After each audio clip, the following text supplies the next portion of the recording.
الحمد لله رب العالمين نحمده ونستعينه ونؤمن به ونتوكل عليه ونعوذ بالله من شرور أنفسنا ومن سيئات أعمالنا من يهده الله فلا مضل له ومن يضلل فلا هادي له وأشهد أن لا إله إلا الله وحده لا شريك له وأشهد أن محمدا عبده ورسوله أرسله بالهدى ودين الحق ليظهره على الدين كله ولو كره المشركون اللهم صل على محمد وعلى آل محمد كما صليت على إبراهيم وعلى آل إبراهيم إنك حميد مجيد اللهم بارك على محمد وعلى آل محمد كما باركت على إبراهيم وعلى آل إبراهيم إنك حميد مجيد أما بعد فإن خير الكلام كلام الله وخير السنن سنن محمد صلى الله عليه وسلم وشر الأمور محدثاتها وكل محدثة بدعة وكل بدعة ضلالة أعوذ بالله السميع العليم من الشيطان الرجيم بسم الله الرحمن الرحيم يا أيها الذين آمنوا اتقوا الله حق تقاته ولا تموتن إلا وأنتم مسلمون ബഹുമാന്യരായ വിശ്വാസികളെ നമ്മളെ പടച്ചു പരിപാലിക്കുന്ന നമ്മുടെ ശ്വാസത്തിൻ്റെ ഗതിവിഗതികൾ നിയന്ത്രിക്കുന്ന പടച്ച തമ്പുരാനെ സൂക്ഷിച്ച് ജീവിക്കണേ എന്ന് എന്നെയും നിങ്ങളെയും ഓർമ്മപ്പെടുത്തുകയാണ്. ഇന്ന് ആഗസ്റ്റ് 15, 79 വർഷങ്ങൾക്ക് മുമ്പാണ് ഇന്ത്യ ബ്രിട്ടീഷ് അധിനിവേശത്തിൽ നിന്ന് സ്വതന്ത്രമായത്. സ്വാതന്ത്ര്യം എന്ന് പറഞ്ഞാൽ മനുഷ്യൻ്റെ ജീവവായു പോലെയാണ്. മനുഷ്യൻ സ്വതന്ത്രനായിട്ടാണ് ജനിച്ചത്. അവന് പലവിധ ചങ്ങലക്കെട്ടുകളെല്ലാം അവനെ ബന്ധിക്കപ്പെട്ടിരിക്കുന്നു എന്നൊക്കെ ഇസ്ലാമിക അധ്യാപനങ്ങളുണ്ട്. ഇസ്ലാം തിരഞ്ഞെടുക്കുന്നതിൻ്റെ സത്യാസത്യ വിവേചനങ്ങൾ തിരഞ്ഞെടുക്കുന്നതിൻ്റെ കാര്യത്തിൽ പോലും അള്ളാഹു മനുഷ്യന് സ്വാതന്ത്ര്യം നൽകിയിട്ടുണ്ട്. ലാ ഇക്രാഹ ഫിദ്ദീൻ ഖദ് തബയ്യന റുശ്ദു മിനൽ ഗയ്. ദീനിൽ മതത്തിൽ ബലാത്കാരമില്ല. ദുർമാർഗവും സന്മാർഗവും തമ്മിൽ വേർതിരിഞ്ഞിരിക്കുന്നു. ഇഷ്ടമുള്ളത് സ്വീകരിക്കാം. ഇങ്ങനെ ഇഷ്ടമുള്ളത് സ്വീകരിക്കുകയും തിരസ്കരിക്കുകയും നൽകിയ സ്വാതന്ത്ര്യം നൽകിയതോടൊപ്പമാണ് കണക്കും കാരണവും ബോധിപ്പിക്കണമെന്ന് അള്ളാഹുവിൻ്റെ റസൂൽ പഠിപ്പിച്ചത്. നിങ്ങൾ സ്വമേധയാ സ്വീകരിക്കുന്ന ഈ ജീവിതത്തിന് നിങ്ങൾക്ക് ഉത്തരവാദിത്വമുണ്ട്. അത് നിങ്ങൾ നിറവേറ്റണം. സ്വാതന്ത്ര്യം എന്ന് പറഞ്ഞാൽ നിയന്ത്രണമില്ലാത്തൊരു സംഗതിയല്ല. വിൻസ്റ്റൺ ചർച്ചിൽ പറഞ്ഞതുപോലെ your freedom ends where others nose begins. നിങ്ങൾ അന്യൻ്റെ മൂക്ക് ആരംഭിക്കുന്നിടത്ത് നിങ്ങളുടെ സ്വാതന്ത്ര്യം അവസാനിക്കുന്നു എന്ന് പറഞ്ഞാൽ നമുക്ക് സ്വാതന്ത്ര്യത്തിൻ്റെ വടി നമുക്ക് എങ്ങനെയും ചുഴറ്റി നടക്കാം. പക്ഷേ അന്യൻ്റെ മൂക്കിൽ സ്പർശിക്കുന്നിടത്ത് നിന്റെ സ്വാതന്ത്ര്യം അവസാനിക്കുന്നു എന്ന് പറഞ്ഞു. മനുഷ്യനെ പടച്ച, മനുഷ്യൻ്റെ ഗതിവിഗതികൾ അറിയുന്ന പടച്ചവൻ വെച്ച അതിരുകളും ഇതുപോലെയാണ്. മനുഷ്യൻ്റെ തന്നെ സുഗമമായ സന്തോഷപ്രദമായ ജീവിതത്തിനാണ് ചില അതിരുകൾ സ്വാതന്ത്ര്യത്തിന് നിശ്ചയിച്ചിട്ടുള്ളത്. മറ്റൊരാളുടെ കൈകടത്തൽ ഉറപ്പുവരുത്തിക്കൊണ്ട് നമ്മുടെ സ്വാതന്ത്ര്യത്തിൽ മറ്റൊരാൾ ഇടപെടാതെ സ്വസ്ഥമായി ജീവിക്കുക എന്നുള്ളതാണ് സ്വാതന്ത്ര്യം കൊണ്ട് അർത്ഥമാക്കുന്നത്. ആധുനിക ലോകം പക്ഷേ പലവിധ അടിമത്തങ്ങളിലാണ് എന്ന് സൂചിപ്പിച്ചു. പണത്തിൻ്റെ, വിപണിയുടെ, ലൈംഗികതയുടെ, ലഹരിയുടെ, സഹജവാസനങ്ങളുടെയൊക്കെ അടിമത്തത്തിലാണ് മനുഷ്യനുള്ളത്. പലതും നമ്മളെ വാങ്ങിപ്പിക്കുകയാണ് പരസ്യത്തിലൂടെ. അതുപോലെ നമ്മളെ വാങ്ങിപ്പിക്കുന്ന ഒരു വിപണി വായ്പുളർന്നിരിക്കുന്നു എന്നാണ് പറയാറുള്ളത്. അതുകൊണ്ട് ചില ദേഹേച്ഛകൾ അടക്കിയും ചില മൃഗതൃഷ്ണകൾ ഒതുക്കിയും ഒക്കെ ജീവിക്കേണ്ടവനാണ് മനുഷ്യൻ. പ്രവാചകർ സല്ലല്ലാഹു അലൈഹി വസല്ലം പറഞ്ഞു, ദീനാറിൻ്റെയും ദിർഹമിൻ്റെയും അടിമ നശിച്ചിരിക്കുന്നു, വസ്ത്രത്തിൻ്റെ അടിമ നശിച്ചിരിക്കുന്നു. ദേഹേച്ഛകളുടെ വിവിധങ്ങളായ അടിമത്തത്തിൽ നിന്ന് ദൈവത്തിൻ്റെ മാത്രം വിധേയത്വത്തിലേക്ക് ഉയരാനാണ് മനുഷ്യനോട് ഇസ്ലാം ആവശ്യപ്പെടുന്നത്. അപ്പോഴാണ് ആരോഗ്യപരമായ സ്വാതന്ത്ര്യം ഉണ്ടാവുക. പെർമിസീവ് സൊസൈറ്റി മുമ്പ് അമേരിക്കയിൽ എല്ലാം യഥേഷ്ടം അനുവദിക്കുന്ന പെർമിസീവ് സൊസൈറ്റിയെ കുറിച്ച് പറഞ്ഞു കേട്ടിട്ടുണ്ട്. എല്ലാ നെറികേടുകളും മനുഷ്യന്റെ സ്വാതന്ത്ര്യമാണ് എന്ന് പറഞ്ഞ് അനുവദിച്ചപ്പോൾ ആ പെർമിസീവ് സൊസൈറ്റി അനുവദിച്ചതിൻ്റെ പേരിൽ അതിൻ്റെ കൊടും ദുരിതം പേറുന്ന ഒരവസ്ഥയിലാണ് അമേരിക്കൻ ജനതയുള്ളത്. ഫാദർലെസ് അമേരിക്ക എന്ന പോലെയുള്ള പുസ്തകങ്ങൾ നമുക്കറിയാം. ഇസ്ലാം മനുഷ്യന് നൽകുന്ന ആദരവ്, മനുഷ്യനെന്ന നിലയിൽ ഏത് മതക്കാരനാവട്ടെ, വലക്കത് കറംനാ ബനി ആദം സന്തതികൾ അള്ളാഹു ആദരിച്ചിരിക്കുന്നു. അപ്പോൾ ഈ ആദരവും മനുഷ്യന് നൽകുന്ന നീതിയും മനുഷ്യന് നൽകുന്ന സ്വാതന്ത്ര്യവുമൊക്കെ മനുഷ്യാവകാശങ്ങൾ എന്ന വിഷയം ചർച്ച ചെയ്തപ്പോൾ നമ്മൾ പറഞ്ഞിട്ടുണ്ട്. ഇന്ത്യയുടെ സ്വാതന്ത്ര്യ ദിനവുമായി ബന്ധപ്പെട്ട് 2-3 സംഗതികളാണ് ഉണർത്താനുള്ളത്. ഒന്ന്, സ്വരാജ്യ സ്നേഹം. രണ്ട് മനുഷ്യ സ്വാതന്ത്ര്യവും അതിനുവേണ്ടിയുള്ള ഇസ്ലാമിക കാഴ്ചപ്പാടും. 3, ഇസ്ലാമിക ഇന്ത്യൻ സ്വാതന്ത്ര്യത്തിൽ മുസ്ലിങ്ങൾ വഹിച്ച പങ്ക്. സ്വദേശത്തെ സ്നേഹിക്കുക എന്നത് നമ്മുടെ ഈമാനിന്റെ ഭാഗമാണ്. ഹുബ്ബുൽ വതൻ ഫിൽ ഈമാൻ, ഈമാനിൽപ്പെട്ടതാണ് ഹുബ്ബുൽ വതൻ, സ്വരാജ്യ സ്നേഹം എന്നത്. അത് നമ്മുടെ ഫിത്രത്തിൽ, നമ്മുടെ സ്വാഭാവികതയിൽ ഊട്ടപ്പെട്ട ഒരു സ്നേഹമാണ്. ഇബ്രാഹിം അലൈഹി സ്വലമയും മൂസാ നബി അലൈഹി സ്വലമയും ഒക്കെ അള്ളാഹുവിന്റെ മാർഗത്തിൽ തന്നെ നാട് വിടുമ്പോൾ അവർക്ക് അവരുടെ സ്വന്തം നാട് വിടുന്നതിന്റെ വേദന പങ്കുവെച്ചിരുന്നതായി കാണാം. സ്വന്തം ശരീരത്തെയും സ്വത്തിനെയും കുടുംബത്തെയും പോലെ ജനിച്ചു വളർന്ന നാടിനെയും സ്നേഹിക്കുക എന്നത് മനുഷ്യന്റെ പ്രകൃതിപരമായ കാര്യമാണ്. നബി സല്ലല്ലാഹു അലൈഹി വസല്ലം മക്ക വിടാൻ നിർബന്ധിതരായപ്പോൾ മക്കയിലേക്ക് തിരിഞ്ഞ അദ്ദേഹം പറഞ്ഞ വാക്കുകൾ നമ്മൾ സുവിദിതമാണ്. അദ്ദേഹം പറഞ്ഞു, മക്കയിലെ മണൽത്തരിയെ എന്നെ എൻ്റെ കൂട്ടക്കാർ, എൻ്റെ നാട്ടുകാർ അടിച്ചോടിച്ചിട്ടില്ലായിരുന്നുവെങ്കിൽ ഞാൻ ഈ നാട് വിടുമായിരുന്നില്ല. അത്രയ്ക്ക് ഹുബ്ബാണ്, സ്നേഹമാണ് എനിക്ക് ഈ നാടിനോട് എന്ന്. മദീനയിൽ നബി സല്ലല്ലാഹു അലൈഹി വസല്ലം എത്തിയപ്പോൾ മദീന ഞങ്ങൾക്ക് സ്നേഹമുള്ള നാടാക്കണേ, ഇഷ്ടപ്പെടണേ, മദീനയെ ഞങ്ങൾക്ക് ഇഷ്ടപ്പെടുന്നവരിൽ ഞങ്ങൾ ഉൾപ്പെടുത്തണമേ എന്ന് നബി സല്ലല്ലാഹു അലൈഹി വസല്ലം പ്രാർത്ഥിച്ചതായി കാണാം. അങ്ങനെ മദീനയും അദ്ദേഹം ഇഷ്ടപ്പെട്ടു.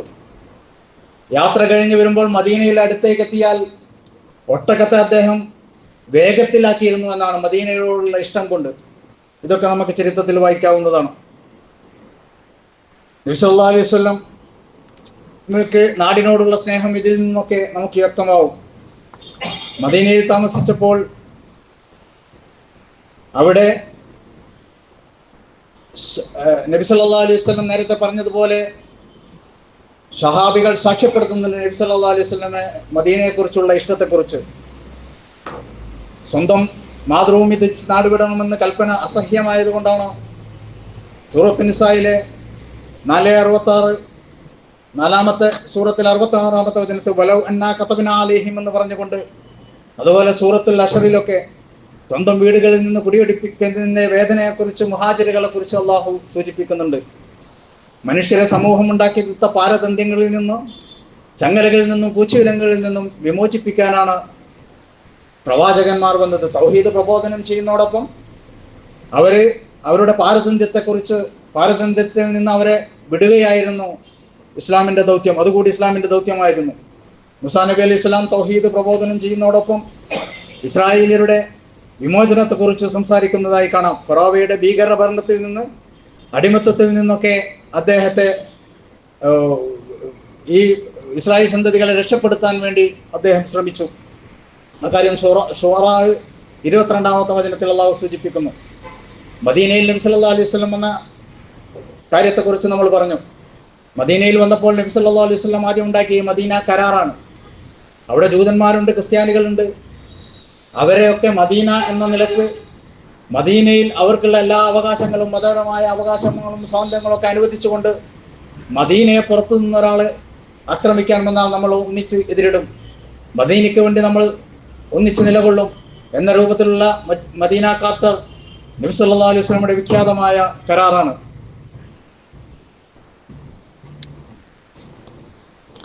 അവിടെ ഔസ് ഖസ്റജ് ഗോത്രങ്ങളെ കൂട്ടിയിണക്കിയതിനെ കുറിച്ച് സൂറത്തുൽ അൻഫാലിൽ അള്ളാഹു സൂചിപ്പിക്കുന്നുണ്ട്. നിങ്ങൾക്ക് കഴിയുമായിരുന്നില്ല. എന്നിട്ട് അള്ളാഹു പറയുന്നത് ഭൂമിയിലെ സർവ്വ സ്വത്തുക്കളും ചെലവഴിച്ചാലും നിങ്ങൾക്ക് മനുഷ്യന്റെ മനസ്സുകൾ ഇണക്കാൻ കഴിയുമായിരുന്നില്ല എന്നാണ്. ഉമർ റളിയല്ലാഹു അൻഹു നബി സല്ലല്ലാഹു അലൈഹി വസല്ലമയ്ക്ക് ശേഷം ഹിജ്റ 15-ാം വർഷത്തിൽ പാത്രിയാക്കീസുമായി ഒപ്പിട്ട ഖുദ്സ് കരാറിലും ചർച്ചുകൾക്കും കൃഷികൾക്കും കനീസകൾക്കുമൊക്കെ സ്വാതന്ത്ര്യം അനുവദിച്ചതായി കാണാം. അവർക്ക് അത് വലിയ ആശ്വാസമായിരുന്നു. റോമക്കാരുടെ മരണത്തിൽ നിന്ന് വല്ലാതെ പ്രയാസപ്പെടുന്ന അവർക്ക് നബി ഉമർ റളിയല്ലാഹു അൻഹുവിന്റെ ഈ സ്വാതന്ത്ര്യം വിലമതിച്ചു. പിന്നീട് കുരിശുദ്ധ കാലത്താണ് അത് അട്ടിമറിക്കപ്പെട്ടത്.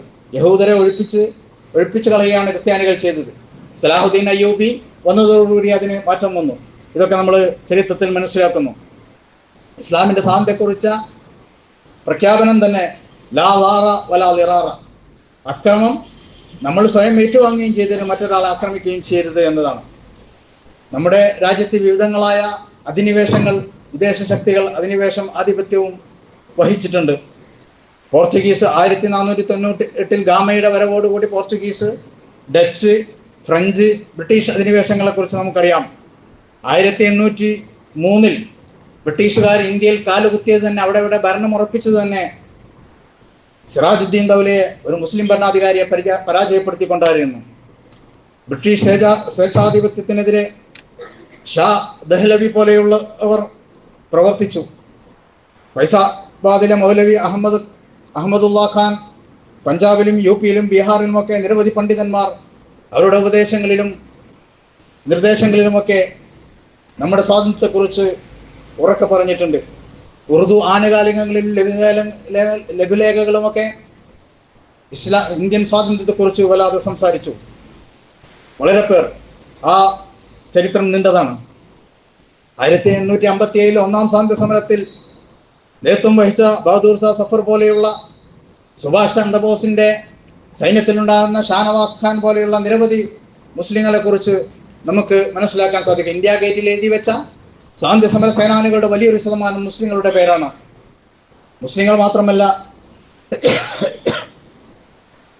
ജാതിമത ഭേദമന്യേ ഇന്ത്യയുടെ സ്വാതന്ത്ര്യത്തിന് വേണ്ടി പോരാടിയവരാണ് ഇന്ത്യക്കാർ. സ്വന്തം ജീവൻ നാടിനു വേണ്ടി ബലിയായി തന്ന മഹാന്മാരിൽ ഹിന്ദു മുസൽമാൻ സോദരരുണ്ട സമരം ചെയ്ത് മരിച്ചോരിൽ എന്നാണ് ഒരു ദേശഭക്തി ഗാനം.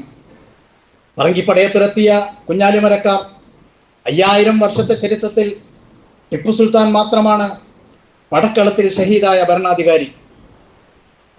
സൂര്യൻ അസ്തമിക്കാത്ത ബ്രിട്ടീഷ് സാമ്രാജ്യത്തിന്റെ കുഞ്ചികസ്ഥാനത്തേക്ക് കടന്നുപോയി മൗലാന മുഹമ്മദ് അലി പറഞ്ഞത്, ഒന്നുകിൽ ഇന്ത്യക്ക് സ്വാതന്ത്ര്യം തരൂ, അല്ലെങ്കിൽ എനിക്ക് 6 അടി മണ്ണ് തരൂ എന്നാണ്. ആ ബ്രിട്ടീഷിന്റെ സ്വതന്ത്രമായ മണ്ണിൽ എനിക്ക് 6 അടി മണ്ണ് തരൂ, അല്ലെങ്കിൽ എൻ്റെ രാജ്യത്തിന് സ്വാതന്ത്ര്യം തരൂ എന്നായിരുന്നു മൗലാന മുഹമ്മദ് അലി പറഞ്ഞത്. മൗലാന മുഹമ്മദ് അലിയെയും അദ്ദേഹത്തിന്റെ സഹോദരൻ ഷൗക്കത്ത് അലിയെയും വളർത്തിയെടുത്ത ആബാദിബാൻ ഉപീകം എന്ന BMA കുറിച്ച് നമ്മൾ രോമാഞ്ചജനകമായിട്ടാണ് ചരിത്രത്തിൽ വായിക്കുന്നത്. വീടാന്തരം കയറി ഇറങ്ങി സ്ത്രീകളെയും അമ്മമാരെയും ഉമ്മമാരെയും ഒക്കെ സ്വാതന്ത്ര്യ സമരത്തിന് നിരന്തരമായി അവർ പ്രചോദിപ്പിച്ചിരുന്നു. അതുപോലെ ഒരു പ്രസ്ഥാനത്തെ സ്വാതന്ത്ര്യ സമര സംഘടനയായി വളർത്തിയെടുത്തിൽ നിർണായ പങ്കുവഹിച്ച ബദറുദ്ദീൻ തയ്യബ്ജി, ഹക്കീം അജ്മൽ ഖാൻ, മൗലാന അബുൽ കലാം ആസാദ് തുടങ്ങിയ വളരെ പേർ വിശ്വാസികളുടെ സമൂഹത്തിൽ നിന്ന് ഇന്ത്യക്ക് വേണ്ടി പ്രവർത്തിച്ചവരാണ്. മൗലാന അബുൽ കലാം ആസാദ് പറഞ്ഞൊരു വാചകം സുവിദിതമാണ്. അദ്ദേഹം പറഞ്ഞു, സ്വർഗത്തിൽ നിന്നൊരു മാലാഖ ഇറങ്ങി വന്ന് ഉത്തമാനിന്റെ മുന്നിൽ നിന്ന് ഇന്ത്യക്ക് സ്വാതന്ത്ര്യം വേണോ, ഹിന്ദു മുസ്ലിം മൈത്രി വേണോ എന്ന് എന്നോട് ചോദിച്ചാൽ, ഈ മൗലാന അബുൽ കലാം ആസാദ് എന്ന മനുഷ്യൻ ഒന്നാമതായും രണ്ടാമതായും മൂന്നാമതായും പറയുക, എനിക്കും ഹിന്ദു മുസ്ലിം മൈത്രി വേണമെന്നാണ്. അത് നശിപ്പിക്കപ്പെട്ടപ്പോഴാണ് ഇപ്പോഴത്തെ വിഷമമുള്ള സാഹചര്യങ്ങൾ നമ്മൾ അഭിമുഖീകരിക്കുന്നത്. അതുപോലെ കേരളത്തിലും മുഹമ്മദ് അബ്ദുറഹ്മാൻ, വക്കം അബ്ദുൽ ഖാദർ മൗലവി, ജന്മനാടിന് വേണ്ടി രക്തസാക്ഷിത്വം വഹിച്ച വക്കം അബ്ദുൽ ഖാദർ മൗലവിയൊക്കെ ഈ പിതാവിനെഴുതിയ കത്തിൽ പറഞ്ഞിരുന്നത്, നിങ്ങൾ എന്റെ പേരിൽ അഭിമാനിക്കുക, നമുക്ക് പരലോകത്തിൽ കണ്ടുമുട്ടാമെന്നാണ്. അതുപോലെ അൽ അമീൻ പോലെയുള്ള മുസ്ലിം പോലെയുള്ള ഒരുപാട് പത്രമാസികകൾ ഇന്ത്യയുടെ സ്വാതന്ത്ര്യത്തിന് വേണ്ടി ശബ്ദിച്ചതാണ്. വാര്യംകുന്നത്ത് കുഞ്ഞഹമ്മദ് ഹാജിയെ കുറിച്ച് നമ്മൾ പഠിച്ചിട്ടുണ്ട്. അദ്ദേഹത്തെ കൊല്ലാൻ വേണ്ടി ബ്രിട്ടീഷുകാർ പിടിച്ചപ്പോൾ, എൻ്റെ കണ്ണ് വെട്ടരുത്, എനിക്കെൻ്റെ ജന്മനാട്ടിലേക്ക് തിരിഞ്ഞതുകൊണ്ട് മരിക്കാൻ ഞാൻ ആഗ്രഹിക്കുന്നു. അവർ ചോദിച്ചിരുന്നു, നിന്നെ മക്കയിലേക്ക് നാടുകടത്താമെന്ന്. എനിക്ക് മക്ക പ്രിയപ്പെട്ട നാടാണ്, പക്ഷേ ഈ സ്വദേശം വിട്ട് ഞാൻ അങ്ങോട്ട് പോവാൻ ഉദ്ദേശിക്കുന്നില്ല എന്ന് പറഞ്ഞുകൊണ്ട് മലപ്പുറത്തെ കോട്ടക്കുന്നിൽ നെഞ്ചിന് നേരെ വെടിവെച്ചുകൊണ്ട് അവരെന്നിട്ട് കത്തിച്ചു കളഞ്ഞു എന്നുള്ളതാണ്. അദ്ദേഹം സീലുണ്ടാക്കിയിരുന്നു, കത്തുകൾ ഉണ്ടാക്കിയിരുന്നു, ഒരു പ്രദേശത്തെ ഭരണത്തിന് വേണ്ട എല്ലാ സംഗതികളും അദ്ദേഹം ഉണ്ടാക്കിയിരുന്നു. അതൊക്കെ ബ്രിട്ടീഷുകാർ കത്തിച്ചു കളയുകയാണ് ചെയ്തത്. ഇങ്ങനെ മുസ്ലിങ്ങൾ ബ്രിട്ടീഷുകാർക്കെതിരെ പടപൊരുതും എന്ന് അറിയുന്നത് കൊണ്ടാണ് മാപ്പിള ഔട്ട്റേജസ് ആക്ട് പോലെയുള്ള മുസ്ലിങ്ങളെ ടാർഗറ്റ് ചെയ്തുകൊണ്ടുള്ള നിയമങ്ങൾ ബ്രിട്ടീഷ് സർക്കാർ കൊണ്ടുവന്നത്. ഡിവൈഡ് ആൻഡ് റൂൾ, മുസ്ലിങ്ങളെ വേറെ സിഖുകാരെ വേറെ അങ്ങനെ വിഭജിച്ചുകൊണ്ട് ഭരിച്ചാൽ ഇവരുടെ ശക്തി ക്ഷയിക്കുമെന്ന് അറിഞ്ഞുകൊണ്ടാണ് അതിനുള്ള കാര്യവും ബ്രിട്ടീഷുകാർ ചെയ്തത്. ഇന്ത്യയുടെ പൈതൃക നിർമ്മിതിയിൽ വലിയ അടയാളപ്പെടുത്തലാണ്, ഇന്ത്യയുടെ പ്രതാപത്തിന്റെ കാര്യത്തിൽ വലിയ അടയാളപ്പെടുത്തലാണ് മുസ്ലിങ്ങൾ ചെയ്തത്. CHന്റെ ഭാഷയിൽ പറഞ്ഞാൽ ചെങ്കോട്ടയും താജ്മഹലും കുത്തബ് മിനാറും പടുത്തുയർത്തവരുടെ മക്കളാണ് നമ്മൾ. ക്ലോക്കും കടലാസും പൂജ്യവും കണ്ടുപിടിച്ചവരുടെ മക്കളാണ് നമ്മൾ. ആ അഭിമാനബോധത്തോടുകൂടി തലയുയർത്തി തന്നെ നമ്മൾക്ക് നടക്കേണ്ടതുണ്ട്, ജീവിക്കേണ്ടതുണ്ട്. ബംഗ്ലാദേശ് വിഭജന കാലത്ത് അത്തോളിയിലൊക്കെ എൻ്റെ ഒക്കെ പ്രായമുള്ളവർക്കറിയാം, നമ്മൾ സ്കൂളിൽ നിന്ന് യഹിയാക്കാന്റെ വെടിയുണ്ട ഭാരതമൊക്കെ കിള്ളുണ്ട എന്ന് പറഞ്ഞുകൊണ്ട് മുദ്രാവാക്യം പിടിച്ച് നമ്മൾ നടന്നിനു. ഓരാ പോരാ നാളിൽ നാളിൽ എന്ന പാട്ടൊക്കെ അന്ന് ദേശഭക്തിയുടെ പേരിൽ നമ്മൾ ആലപിച്ചിരുന്നവരാണ്. എന്നാൽ 79-ാം വർഷത്തിന്റെ ഈ വേളയിൽ പല പാരതന്ത്യങ്ങളും മനുഷ്യനെ മൂടിക്കൊണ്ടിരിക്കുന്നു. അതിലൊന്ന് അന്ധവിശ്വാസങ്ങൾ തന്നെയാണ്. ബ്രിട്ടീഷുകാരിൽ നിന്ന് ഇന്ത്യ സ്വതന്ത്രമായി, പക്ഷേ അന്ധവിശ്വാസങ്ങളിൽ നിന്ന് അവർ സ്വതന്ത്രമായിട്ടില്ല എന്ന് പറഞ്ഞത് മൗണ്ട് ബാറ്റൺ പ്രഭുവാണ്. ബഹിരാകാശത്തേക്ക് പേടകം വിടുമ്പോഴും രാഹുവിനെയും കേതുവിനെയും ഗുളികനെയും ഒക്കെ നോക്കുന്നൊരു സാഹചര്യമാണുള്ളത്. പൂർണ്ണനക്തരും അർദ്ധനക്തരുമായ സ്വാമിമാരുടെ കാൽക്കീഴിൽ കൊമ്പിടുന്ന പ്രധാനപ്പെട്ട മന്ത്രിമാരെയാണ് നമ്മൾ കാണുന്നത്. കിടക്കുന്നതും എഴുന്നേറ്റ് നിൽക്കുന്നതായ ബിംബങ്ങളുടെ കബറുകളുടെ നേരെ ആവലാദികൾ ബോധിപ്പിക്കുന്ന ഒരു സമൂഹത്തെ നമ്മൾ കാണുന്നു. മുസ്ലിംമാരുടെയും പൂജാരിയുടെയും വികാരിയുടെയും കാലുകഴിയും കഴുകിച്ചും തുപ്പൽ വരെ അമൃതമായി സ്വീകരിച്ചും കൊണ്ടുള്ള വലിയ അന്ധവിശ്വാസം മനുഷ്യരിൽ കുടികൊള്ളുന്നു. വിജനപ്രദേശത്തും ശരീരത്തിൽ കയറിക്കൊടിയും അടിച്ചിറക്കിയും ഓതിയും ഊതിയും ഒക്കെ സേവൊഴിപ്പിക്കുന്ന നവയാഥാസ്ഥികരെ നമുക്ക് കാണാൻ സാധിക്കുന്നു. ഇതിൽ നിന്നൊന്നും നമ്മൾ മോചിതമായിട്ടില്ല. അതുകൊണ്ട് അന്ധവിശ്വാസങ്ങൾക്കെതിരെയുള്ള പ്രവർത്തനം ആദ്യമായി കണ്ടുകൊണ്ട് ആണ് നമ്മൾ പ്രവർത്തിക്കേണ്ടത്. തൗഹീദ് ഉൾക്കൊള്ളുന്നതോടുകൂടിയാണ് നമുക്ക് സ്വാതന്ത്ര്യം അനുഭവിക്കുക. അള്ളാഹു അല്ലാതെ വേറൊരാളെയും പേടിക്കാതിരിക്കുകയും അള്ളാഹുവിന്റെ മുമ്പിൽ എല്ലാം സമർപ്പിക്കുകയും അവൻ നമ്മുടെ മനസ്സിന്റെ മന്ത്രങ്ങളും കണ്ണിന്റെ കട്ടുതോട്ടങ്ങളും അറിയുന്നു എന്ന് വിചാരിച്ചുകൊണ്ട് അവർ അള്ളാഹുവിനെ മാത്രം ആരാധിച്ചുകൊണ്ട് കഴിയുന്ന സ്വാതന്ത്ര്യം തൗഹീദ് അനുഭവിക്കുമ്പോഴാണ് നമ്മൾ സ്വാതന്ത്ര്യം അനുഭവിക്കുന്നത്.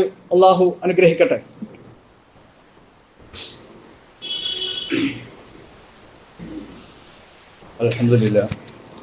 അൽഹംദുലില്ലാഹില്ലദീ ഹദാനാ ലിഹാദാ വമാ കുന്നാ ലിനഹ്തദിയ ലൗലാ അൻ ഹദാനല്ലാഹ്. റബ്ബി ഇശ്റഹ് ലീ സദ്രീ വയസ്സിർ ലീ അംരീ വഹ്ലുൽ ഉഖ്ദതം മിൻ ലിസാനി യഫ്ഖഹൂ ഖൗലി. യാ അയ്യുഹന്നാസ് ഉസീകും സാനിയം ബിത്തഖ്വല്ലാഹ്. ഒരിക്കൽ കൂടി റബ്ബിനെ സൂക്ഷിക്കണേ എന്ന് ഉണർത്തുകയാണ്. രണ്ടാമത് ഈ സ്വാതന്ത്ര്യ ദിന പുലരിയിൽ നമ്മൾ അനുഭവിക്കുന്ന വലിയ പാരതന്ത്ര്യം വിശ്വാസപരമായ കാര്യങ്ങൾ സ്വീകരിക്കുന്ന പേരിൽ അപരവിദ്വേഷം പടർത്തുന്ന ഏതാനും ആഴ്ചകൾക്ക് മുന്നെയാണ് രണ്ട് കന്യാസ്ത്രീകളെ മതപരിവർത്തനം നടത്തുന്നു എന്ന് പറഞ്ഞുകൊണ്ട് സർക്കാർ അറസ്റ്റ് ചെയ്തത്. ഈ അടുത്ത ദിവസങ്ങളിൽ നമുക്ക് വായിക്കാനായത് വോട്ട് ചോരിയുടെ വാർത്തകളാണ്. പരമോന്നത ഭരണഘടനാ സ്ഥാപനമായ തിരഞ്ഞെടുപ്പ് കമ്മീഷൻ വിശ്വാസ്യത തീർത്തും നഷ്ടപ്പെടുത്തി സർക്കാരിന് വേണ്ടി മുട്ടിലെഴുതുന്ന കാഴ്ചയാണ് നമ്മൾ കാണുന്നത്. അത് നമുക്ക് ഒട്ടും പുതുമയില്ല. പണ്ട് മാപ്പെഴുതി കൊടുത്തും മുട്ടിലെഴിഞ്ഞുമൊക്കെ പരിചയമുള്ളവരാണ് ഈ ഫാസിസ്റ്റ് ഭരണം. പച്ചയായ ലംഘനങ്ങൾ നിയമന കാര്യത്തിൽ, തെരഞ്ഞെടുപ്പ് കമ്മീഷന്റെ നിയമന കാര്യത്തിൽ നമ്മൾ വായിച്ചത് 2023 ലാസ്റ്റിൽ പ്രധാനമന്ത്രിയും പ്രതിപക്ഷ നേതാവും ചീഫ് ജസ്റ്റിസുമായിരുന്നു അതിലെ സമിതി അംഗങ്ങൾ. പക്ഷെ പെട്ടെന്ന് മാറ്റി. പ്രധാനമന്ത്രി നിയോഗിക്കുന്ന ഒരു കേന്ദ്രമന്ത്രിയും അമിത്ഷാണ്. അതുപോലെ രാഹുൽ ഗാന്ധിക്ക് വോയിസ് ഇല്ലാത്ത തരത്തിൽ അത് അടക്കം ചെയ്തു, അത് അടിച്ചിരുത്തി. അന്ന് ആ ചീഫ് ജസ്റ്റിസിന് സംസാരിക്കാൻ കഴിയുമായിരുന്നില്ല. അവര് പ്രധാനമന്ത്രിയെ തന്റെ വീട്ടിലുള്ള പൂജക്ക് കൊണ്ടുവരുന്ന തിരക്കിലായിരുന്നു. അപ്പൊ ഇതൊക്കെ നമ്മൾ കണ്ടറിയണം. നമ്മൾ സാധാരണ ഈ കുട്ടികളൊക്കെ കള്ളക്കളി നടത്താറുണ്ടല്ലോ, ക്യാരംസ് കളിക്കുമ്പോൾ അല്ലെങ്കിൽ അതേപോലെ കക്ക് കളിക്കുമ്പോൾ. അത് കള്ളക്കളി നടത്തിയിട്ട് അത് ചെയ്യുമ്പോൾ അവന് തൽക്കാലം വിജയിക്കും, പക്ഷെ അവന് മനസ്സിലൊരു ഇതുണ്ടാവില്ലല്ലോ. ഇത് തന്നെയാണ് വലിയൊരു അർത്ഥത്തിൽ ഭരണകേന്ദ്രങ്ങളിൽ നമ്മൾ കാണുന്നത്. തേങ്ങ കെട്ടാലും ഈ വോട്ടുകൾ കെട്ടാലും ഒക്കെ കള്ളം തന്നെയാണല്ലോ. നമ്മളോട് നല്ല നിലയിൽ നിൽക്കുന്ന അമുസ്ലിങ്ങളെ എതിർക്കാൻ നമ്മളോട് പറഞ്ഞിട്ടില്ല. അവരോട് ബിർറ് ചെയ്യണം, നന്മ ചെയ്യണമെന്നാണ് അള്ളാഹു കൽപ്പിച്ചത്. നമ്മൾ പ്രത്യേക വേഷം സ്വീകരിച്ചുകൊണ്ട് അവരിൽ നിന്ന് മാറി നിൽക്കേണ്ടവരല്ല. ഇസ്ലാമിന്റെ മര്യാദകൾ പാലിച്ചുകൊണ്ട് ഇസ്ലാമിക ഡ്രസ്സ് ധരിക്കണം. പൊതുവിദ്യാഭ്യാസത്തിന് വേണ്ടിയിട്ട് ബന്ദികളോട് നബി സല്ലല്ലാഹു അലൈഹി വസല്ലം ചെയ്തത് നമ്മൾ മനസ്സിലാക്കിയിട്ടുണ്ടല്ലോ. ബന്ദികള് 10 ആളുകളെ അക്ഷരം പഠിപ്പിച്ചാൽ അവര് മുശ്രിക്കുകളായിരുന്നല്ലോ, നിങ്ങൾ വിട്ടയക്കാം. ഇങ്ങനെ എവിടെയും നന്മ സ്വീകരിക്കാൻ നബി സല്ലല്ലാഹു അലൈഹി വസല്ലം നമ്മെ പഠിപ്പിച്ചിട്ടുണ്ട്. സൽമാൻ അൽ ഫാരിസി ഖന്തഖ് യുദ്ധവേളയിൽ വിദേശത്തുള്ള ഒരു തന്ത്രമാണ് അവര് യുദ്ധതന്ത്രമായി ഖന്തഖ് കിടങ്ങ് കുഴിക്കുക എന്നുള്ളത്. അതുപോലെ രോഗിയെ സന്ദർശിക്കാനും പെരുന്നാളിന് നമ്മളെ വിശേഷ ഭക്ഷണങ്ങളൊക്കെ അടുത്തുള്ള അമുസ്ലിം വീടുകളിൽ എത്തിക്കാനും ഒക്കെ നമ്മൾ ശ്രദ്ധിക്കേണ്ടതുണ്ട്. അൽ അമീൻ ആയിരുന്നല്ലോ റസൂൽ സല്ലല്ലാഹു അലൈഹി വസല്ലം. ഇസ്ലാം പ്രവാചകനാകുന്നതിന് മുമ്പ് തന്നെ പൊതുസമ്മതനായിരുന്നു അദ്ദേഹം എന്നാണ് അതിൽ നിന്ന് നമുക്ക് മനസ്സിലാക്കുക. അത് അമാനത്ത് സൂക്ഷിക്കാൻ കൊടുത്തല്ലോ. മക്കയിൽ നിന്ന് മദീനയിലേക്ക് പോകുമ്പോൾ പലരുടെയും അമാനത്തുകൾ നബി സല്ലല്ലാഹു അലൈഹി വസല്ലം കയ്യിലായിരുന്നു, മുശ്രിക്കുകളുടെ. അതുപോലെ അബൂബക്കർ റളിയല്ലാഹു അൻഹു പോകുമ്പോൾ ഇബ്നു തഗ്ന പറഞ്ഞത്, നിങ്ങളെ പോലുള്ള ആളുകൾ പോകരുത്, നിങ്ങൾ പാവങ്ങളെ സഹായിക്കുന്നവരാണ്, കുടുംബം ചേർക്കുന്നവരാണ്, നാട്ടിന് നന്മ ചെയ്യുന്നവരാണ് എന്നൊക്കെയായിരുന്നു. അതുകൊണ്ട് വിദ്വേഷ പ്രസംഗങ്ങൾ ഒന്നിലധികം റിപ്പോർട്ട് ചെയ്തിട്ടും നടപടി എടുക്കുന്നില്ല. 2 രാജികൾ നമ്മൾ വായിക്കാൻ കഴിഞ്ഞ ദിവസം ചീഫ് ജസ്റ്റിസുമാരുടെ. 2019 വിരമിച്ച 66 IAS ഉദ്യോഗസ്ഥരാണ് രാഷ്ട്രപതിക്ക് ഇലക്ഷൻ കമ്മീഷന്റെ ഭരണം സുതാര്യമല്ല എന്ന് എഴുതി കൊടുത്തത്. 2024 അത് ആവർത്തിച്ചു. വീണ്ടും 93 പേർ IAS ഉദ്യോഗസ്ഥര് രാഷ്ട്രപതിക്ക് കമ്മീഷൻ മുട്ടിലെഴുന്നു എന്ന രൂപത്തിൽ പരാതി കൊടുത്തു. ഒട്ടേറെ മഹാരഥന്മാരായ പണ്ഡിതന്മാർ ചോരചിന്തയും സഹന സമരത്തിലൂടെയും നേടിയെടുത്തതാണ് നമ്മുടെ നാട്. ഒരു കൂട്ടം അധികാര കൊതിയന്മാരുടെ, സ്വാർത്ഥമോഹിയുടെ, ഫാഷിസ്റ്റുകളുടെ ഭരണത്തിൽ ഇത് ഞെരിഞ്ഞമരുകയാണ്. പണ്ട് സ്വാതന്ത്ര്യ സമരത്തിൽ നിന്നും പൂർണ്ണമായും നിന്നവരാണ് ഇവരെന്ന് നമ്മൾ മനസ്സിലാക്കണം. രാഷ്ട്രപിതാവിനെ കൊന്നവരാണ്. രാഷ്ട്രപിതാവിനെ കൊന്നവന്റെ ചിത്രം പാർലമെന്റിൽ തൂക്കുന്നവരാണ്. നർമ്മദാ നദീ തീരത്ത് മറ്റൊരു വലിയ ബിംബം 3000 കോടി പണം ചെലവഴിച്ചുകൊണ്ട് നിർമ്മിച്ചവരാണ്. പോലെ എന്തെങ്കിലും ആയിക്കോട്ടെ, നമുക്ക് പ്രശ്നമൊന്നുമില്ലല്ലോ എന്ന് വിചാരിച്ച് രാഷ്ട്രീയം കൊണ്ടൊന്നൊരു കാര്യമില്ല. നമ്മൾ അധ്വാനിച്ച നമ്മളെ വീട്ടിനുണ്ട് എന്ന രൂപത്തിലുള്ള വരട്ട് മിനിമം വാദത്തിലാണ് നമ്മളെങ്കിൽ നമ്മൾ ആലോചിക്കേണ്ടത് ഖുർആന്റെ പ്രഖ്യാപനത്തെ കുറിച്ച്. നമ്മൾ അവരോട് കക്ഷിത്വത്തിനോ വിഭാഗീയതക്കോ ഒന്നും പോകുന്നില്ല, അത് നമ്മൾ അംഗീകരിക്കുന്നുമില്ല. കക്ഷിത്വം പ്രചരിപ്പിക്കുന്ന നമ്മിൽപ്പെട്ടവനല്ല എന്നാണ് റസൂൽ സല്ലല്ലാഹു അലൈഹി വസല്ലം പറഞ്ഞത്. പക്ഷേ വത്തഖൂ ഫിത്നതൻ ലാ തുസീബന്നല്ലദീന ളലമൂ മിൻകും ഖാസ്സ വലമൂ അന്നല്ലാഹ ശദീദുൽ ഇഖാബ് എന്നാണ് സൂറത്തുൽ അൻഫാലിൽ അള്ളാഹുവിന്റെ പ്രഖ്യാപനം. നിങ്ങളൊരു ഫിത്നയെ ഭയപ്പെടുക. ലാ തുസീബന്നല്ലദീന ളലമൂ മിൻകും ഖാസ്സ, അതിൽ നിങ്ങളുടെ അക്രമികളെ മാത്രമായിരിക്കില്ല അത് പിടികൂടുക, നിങ്ങളെയും അത് മുച്ചൂടും പിടികൂടും. അതുകൊണ്ട് പ്രതികരിക്കേണ്ടടുത്ത് പ്രതികരിക്കണം. ഓനു ഖിറദത്തൻ ഖാസിരീൻ എന്ന് പറഞ്ഞത് നിങ്ങൾ നിന്ദന്മാരായ കുരങ്ങുകളാവുക എന്ന് ബനൂ ഇസ്രായേലുകളോട് പറഞ്ഞത്. അവിടെ 3 വിഭാഗം ഉണ്ടായിരുന്നു. ഒന്ന്, ശനിയാഴ്ച അങ്ങോട്ടുള്ള വഴി വെട്ടിവെച്ചവർ, മീൻ പിടിക്കുക, ഒരു തന്ത്രം പ്രയോഗിച്ച. അന്ന് ശനിയാഴ്ച മീൻ പിടിക്കരുതെന്നായിരുന്നല്ലോ പ്രഖ്യാപനം. പക്ഷെ മീൻ പിടിക്കുന്നില്ല, അങ്ങോട്ടൊരു ചാല് വെട്ടിവെച്ചു. പിറ്റേന്ന് ആ ചാല് അടച്ച് അവിടുന്ന് ഞായറാഴ്ച മീൻ പിടിച്ചു. അപ്പൊ അതിൽ 3 കൂട്ടരുണ്ടായിരുന്നു. ഒന്നിങ്ങനെ ചെയ്തവർ, ഒന്നിങ്ങനെ ചെയ്യരുത് എന്ന് പറഞ്ഞവർ, ഒന്ന് അവരെന്തെങ്കിലും ആയിക്കോട്ടെ മിണ്ടാതിരുന്നവർ. ഓനോ ഖിറദത്തൻ ഖാസിരീൻ എന്ന് ഖുർആൻ പറഞ്ഞത് 2 വിഭാഗത്തെയും കുരങ്ങന്മാരാക്കി. ഞാൻ മുമ്പ് സൂചിപ്പിച്ചിട്ടുണ്ട്, കുരങ്ങനാക്കിയെന്ന് പറഞ്ഞാൽ നമ്മൾ ചെറുതാണെന്ന് വിചാരിക്കേണ്ട. കുരങ്ങൻ ഇങ്ങനെ ഇരിക്കുകയാണ്, മനുഷ്യന്റെ മനസ്സായിരിക്കും. സ്വന്തം ഉപ്പയോ സ്വന്തം മാതാവോ പിതാവോ മക്കളോ ഒക്കെ കല്ലെടുത്തെറിയാണ്. ആ കുരങ്ങന്റെ മനസ്സിൽ, മനുഷ്യബുദ്ധിയുള്ള ആ കുരങ്ങന്റെ മനസ്സിലുള്ള വേദന എത്രത്തായിരിക്കും. അങ്ങനെ നിന്ദന്മാരായ കുരങ്ങുകളാക്കിയത് പ്രതികരിക്കാതെ ഇരുന്നവരെ കൂടിയാണ്. 80% മാധ്യമങ്ങളും വരുതിയിലൊതുക്കിക്കൊണ്ട് ഫാഷിസ്റ്റുകൾ മുന്നോട്ട് ഗമിക്കുകയാണ്. ഈ എതിർ ശബ്ദങ്ങൾ കേരളത്തിൽ ഒട്ടൊക്കെ ഉയരുന്നുണ്ടെങ്കിലും ഈ കേരളത്തിൽ മാത്രം ഉയർന്നൊതുങ്ങേണ്ടതല്ല ഈ എതിർ ശബ്ദങ്ങൾ. വിശ്വാസികൾക്ക് ബാധ്യതയുണ്ട്. വാനിലേക്ക് ഉയരുന്ന വിണ്ണിലേക്ക് ഉയരുന്ന കൈകളും ചൂണ്ടലിൽ പതിക്കുന്ന ഇൻഡലിബിൾ ഇങ്കും കൊണ്ട് നമുക്ക് ഇന്റലക്ച്വൽ വാറാണല്ലോ. പണ്ട് നമ്മൾ ദേഹം കൊണ്ടായിരുന്നു പൊരുതുന്നത്, ബുദ്ധി കൊണ്ട് പൊരുതേണ്ട ഒരു സമയത്താണ് നമ്മളുള്ളത്. എവിടെയൊക്കെ നമുക്ക് സാധിക്കുമോ അവിടെയൊക്കെ പ്രതികരിക്കേണ്ടവരാണ് നമ്മൾ. കേവലം ഒരു പതാക ഉയർത്തുന്നതിലോ രാജ്യത്തിന്റെ നേട്ടങ്ങൾ എണ്ണി പറയുന്നതിലോ ഒന്നും ഭരണഘടന സംരക്ഷിക്കുന്ന ഒരു നിലപാടിലേക്കാണ് സ്വാതന്ത്ര്യം അനുഭവിക്കുന്ന ഇത് നമ്മൾ വിശ്വാസികളായ നമ്മൾ ശ്രദ്ധിക്കേണ്ടത്. നമ്മുടെ പ്ലഡ്ജിൽ പറയുന്നുണ്ടല്ലോ, പ്രതിജ്ഞയിൽ ഞങ്ങളെ ബഹുമാന പൈതൃകത്തെ ഞങ്ങൾ മാനിക്കുന്നു, ഞങ്ങൾ മുതിർന്നവരെ ബഹുമാനിക്കുമെന്നൊക്കെ.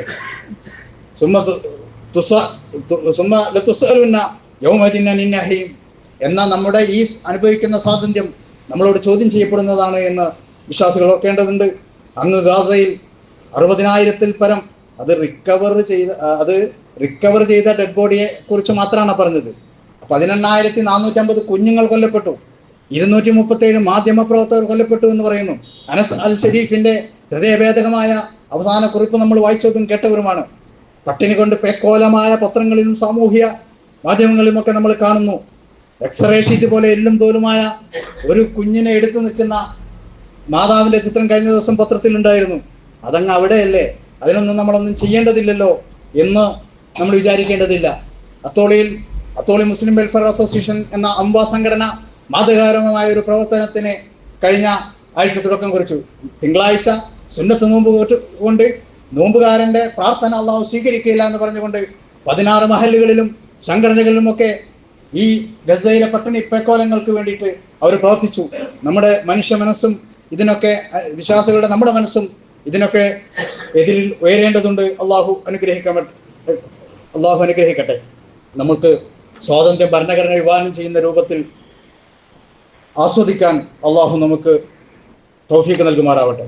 അള്ളാഹു മൻസുർ ഇഖ്വാനനാ ഫി ഫലസ്തീൻ, അള്ളാഹുമ്മ സബ്ബിത് അഖ്ദാമഹും, അള്ളാഹുമ്മ ഇശ്ഫി ജുർഹാഹും, അള്ളാഹുമ്മ തഖബ്ബൽ ശുഹദാഅഹും, അള്ളാഹുമ്മ ഇന്നഹും ജൂആ ഫാതഇമുഹും, അള്ളാഹുമ്മ ഇന്നഹും മുസ്ലിമൂന ഫൻസുർഹും, അള്ളാഹുമ്മ അൻസുർഹും ഇലാ അഅദാഇഹിം നസ്റൻ കാമില. അള്ളാഹുവേ, ശത്രുക്കളുമുള്ള അവരുടെ സമ്പൂർണമായ വിജയം നീ അവർക്ക് നൽകണമേ. സൈന്യത്തെ നീ തകർത്ത് അവരുടെ സംഘടിത ശക്തിയെ ചിതറി തെറിപ്പിക്കണമേ.